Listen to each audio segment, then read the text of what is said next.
नमस्कार, मी Lakshmi Arjun Khandekar, Kamal institute of nursing education जतमधून 15 दिवसाच्या सायकॅट्रिक पोस्टिंगसाठी आलेलो आहोत. तर सगळ्यात पहिलं सांगायचं झालं तर माझ्या फर्स्ट डेचा एक्सपिरियन्स.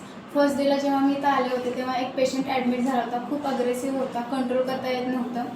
2-3 दिवस त्याला ट्रीटमेंट दिल्यानंतर तो पेशंट कंट्रोलमध्ये आला. म्हणजे पहिल्या दिवशी तो बोलत नव्हता, आय कॉन्टॅक्ट करत नव्हता, त्याचं बिहेवियर पूर्ण अग्रेसिव्ह होतं. पण जेव्हा त्याला 2-3 दिवसानंतर ट्रीटमेंट दिलं तेव्हा तो पेशंट बोलायला लागला, त्याचं आय कॉन्टॅक्ट व्हायला लागलं, जेवण वगैरे वेळेवर करायला लागला. म्हणजे इथं जे ट्रीटमेंट देतात ते प्रॉपर चाललं आहे हे आपल्याला समजतं. त्याच्यानंतर झालं तर इथल्या थेरपीजमध्ये ECT, RTMS, झुंबा थेरपी अशा वेगवेगळ्या ॲक्टिव्हिटीज वगैरे इथं करून घेतल्या जातात. त्याच्यानंतर सांगायचं झालं तर इथला स्टाफ खूप भारी आहे. त्यांनी एवढे कोऑपरेटिव्ह आणि फ्रेंडली आहेत की जे आपल्याला वेळेवर पाहिजे ते सगळं प्रोव्हाइड करतात. एखादी गोष्ट तुम्ही त्यांना विचारली तर ती तिथल्या तिथं त्यांनी त्याचं रिगार्डिंग आपल्याला आन्सर प्रोव्हाइड करतात. म्हणजे जे नॉलेज पाहिजे त्या वेनुसार ते देतात. आणि प्रॅक्टिकल स्किल ही इथल्या स्टाफला भरपूर आहे, त्याच्यामुळे इथं प्रॅक्टिकल नॉलेजही भेटतं.